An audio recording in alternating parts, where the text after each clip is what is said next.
दोस्तों euro series के अंदर पावर हाउस सेगमेंट में भाई साहब पावर ट्रैक ने लॉन्च किया है अपना यूरो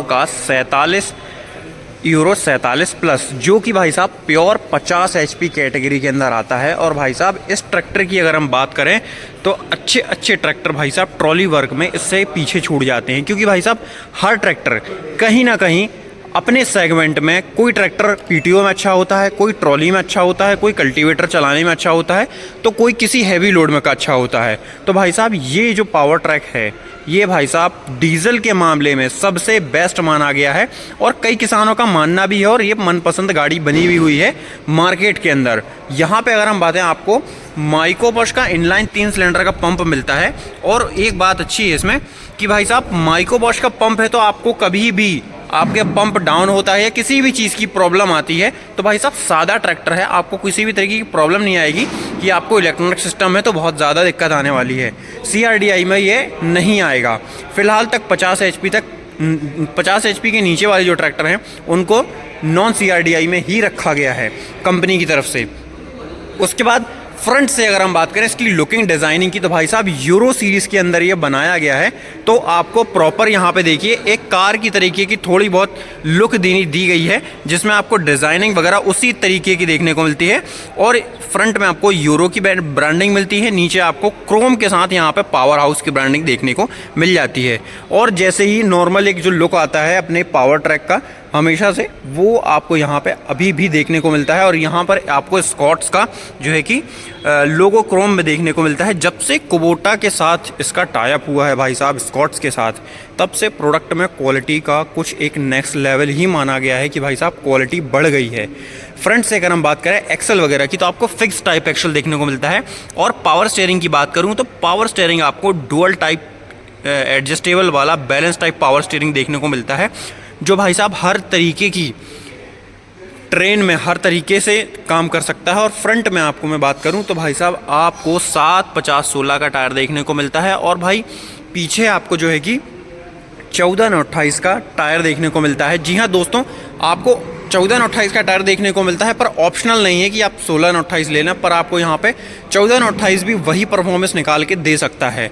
उसके बाद अगर हम बात करें भाई साहब इंजन ऑप्शंस के बारे में, तो इंजन ऑप्शंस आपको यहाँ पे लगभग 2600 सीसी के आसपास का इंजन देखने को मिलता है, जो कि भाई लगभग 50 HP की पावर प्रोड्यूस करता है और लगभग 215 से 210 न्यूटन मीटर की टॉर्क प्रोड्यूस करके देता है, जो कि हर तरीके के काम के लिए, ट्रॉली वर्क हो चाहे वो खेती का काम हो, सभी तरीके के कामों को ये सक्षम तरीके से कर देता है।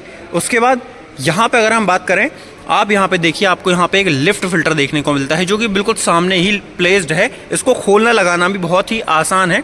और यहाँ पे बात करें अल्टरनेटर की, तो 12 वोल्ट वाला आपको यहाँ पे अल्टरनेटर देखने को मिलता है। और यहाँ पे जो लिफ्ट और पावर स्टीयरिंग के पंप का जो फ्लो की कैपेसिटी रखी गई है वो लगभग 36 लीटर्स पर मिनट की कैपेसिटी इसकी रखी गई है। और यहाँ पे मैं बात करूँ साइलेंसर वगैरह की, तो आपको नॉर्मल ही साइलेंसर देखने को मिलता है। ये देखिए जो नॉर्मल एक जो साइलेंसर स्कॉट्स हमेशा से चलाती आ रही है, वही साइलेंसर आज भी देखने को मिलता है और वही धाकड़ आवाज़ आपको आज भी देखने को मिलती है। यहाँ पे बात करें भाई साहब, जो प्लेटफॉर्म रखा गया है इसका, वो प्लेटफॉर्म काफ़ी हद तक फ्लैट बनाने की कोशिश की गई है, ताकि किसान भाई लंबे समय तक ट्रैक्टर को ऑपरेट कर सके और सही तरीके से ऑपरेट कर सके। चलिए देखते हैं ऊपर ऑपरेशनल एरिया किस तरीके का है। तो यहाँ पे देखिए जैसे ही हम चढ़ने के लिए आते हैं तो यहाँ पे आपको sensi 1 lift, India's number 1 lift आपको यहाँ पे ब्रांडिंग देखने को मिलती है। इंडिकेटर वगैरह जो है कि नॉर्मल टाइप के जो हैलोजन सेटअप है वही देखने को मिलता है। इस तरफ आपको हैंडल देखने को मिलते हैं। और यहाँ पे डीजल टैंक कैपेसिटी की मैं बात कर लूँ तो लगभग 50 से 55 लीटर की डीजल टैंक कैपेसिटी आपको यूरो 47 में देखने को मिलती है। इस तरफ आपको यूरो 47 प्लस की जो है कि ब्रांडिंग देखने को मिलती है। और यहाँ पे E16 की यहाँ पे ब्रांडिंग देखने को मिलती है। क्लच ब्रेक पैडल वगैरह की बात कर लूँ तो यहाँ पे क्लच ब्रेक पैडल जो है कि आपको अप टू डाउन वाले देखने को मिलते हैं, जो कि सादे हमेशा से हम जो देखते आ रहे हैं वही है। यहाँ पे अगर हम बात करें हाई लो गियर बॉक्स आपको रेंज लीवर में देखने को मिलता है। और इस तरफ आपको 1 2 3 4 और एक रिवर्स का गियर देखने को मिलता है, जो कि भाई साहब हर ट्रैक्टर में हमको देखने को ऑलमोस्ट मिलता है।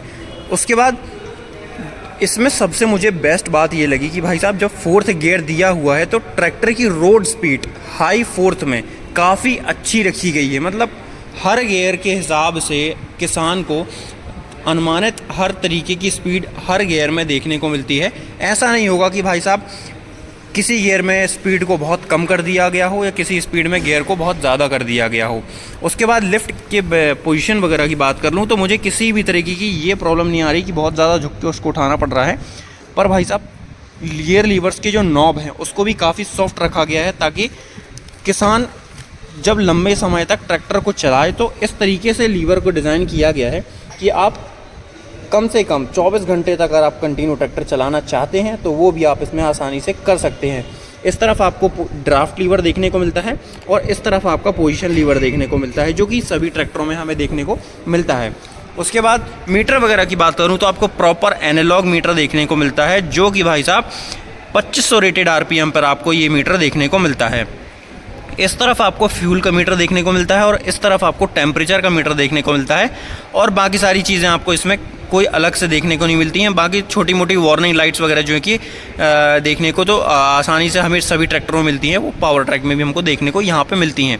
इस तरफ गियरों का चार्ट दिया गया है कि आपको किस गियर में कितनी स्पीड मिलेगी 8+2 ट्रांसमिशन में, और अगर आप ट्रांसमिशन का गियर ऑप्शंस आप अपनी एजेंसी में पता कर सकते हैं। और यहाँ पे मल्टी स्पीड PTO के हिसाब से भी भैया आपको यहाँ पे देखो गियर्स के हिसाब से कितने राउंड 1800 RPM पे कितने राउंड बनाएगी, वो सारी चीज़ें भी। ये चीज़ एक अच्छी लगी कि भाई साहब ये ट्रैक्टर इतनी स्पीड पर इतने राउंड निकालेगा तो किसान को बहुत ज़्यादा परेशान नहीं होना पड़ेगा कि किस गियर में ये कौन सी स्पीड निकालेगा। तो भाई साहब सही चीज़ ये है कि भाई साहब हर जगह ये ट्रैक्टर परफेक्ट मान जाता है, क्योंकि भाई साहब सभी चीज़ें इसमें आपको सामने दी जाती हैं। आपको फालतू की झंझटें जो है कि नहीं देखने को मिलती हैं। आप देखिए रोटावेटर के लिए आपको कौन सा गियर चाहिए वो सारी चीज़ें भी इसमें दी गई हैं।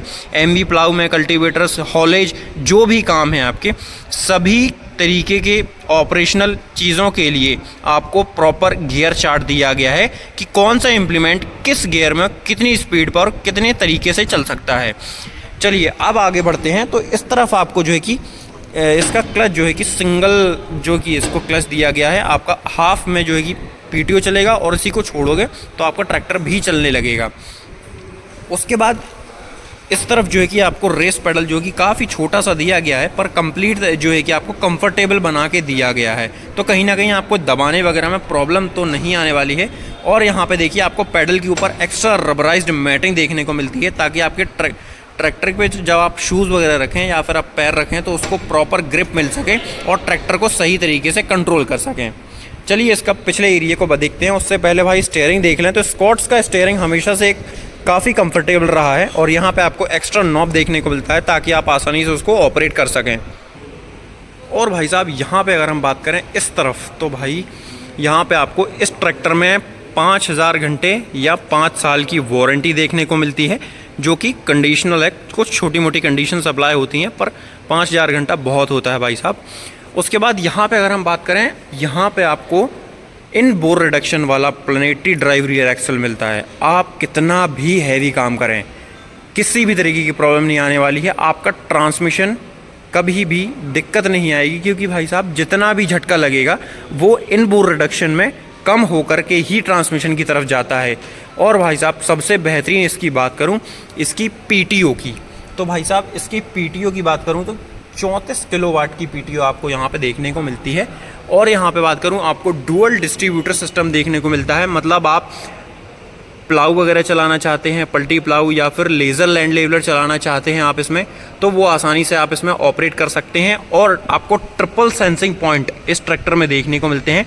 कंपनी फिटेड आपको है कि टॉप लिंक वगैरह देखने को मिलती हैं। कुछ कंपनियां ये चीज़ों को नकार देती हैं कि हम कहीं टॉप लिंक नहीं देंगे, कहीं हुड नहीं देंगे या कुछ ऐसी चीज़ें हैं। तो ये सारी चीज़ें स्कॉट्स हमेशा से देती आ रही है और आगे देती भी जाएगी। यहाँ पे पीछे आपको हेलोजन टाइप सेटअप में आपको वर्क लाइट देखने को मिलती है, जो कि काफ़ी बड़ी दी गई है। रात वगैरह में बढ़िया तरीके से आप इसमें काम कर सकते हो।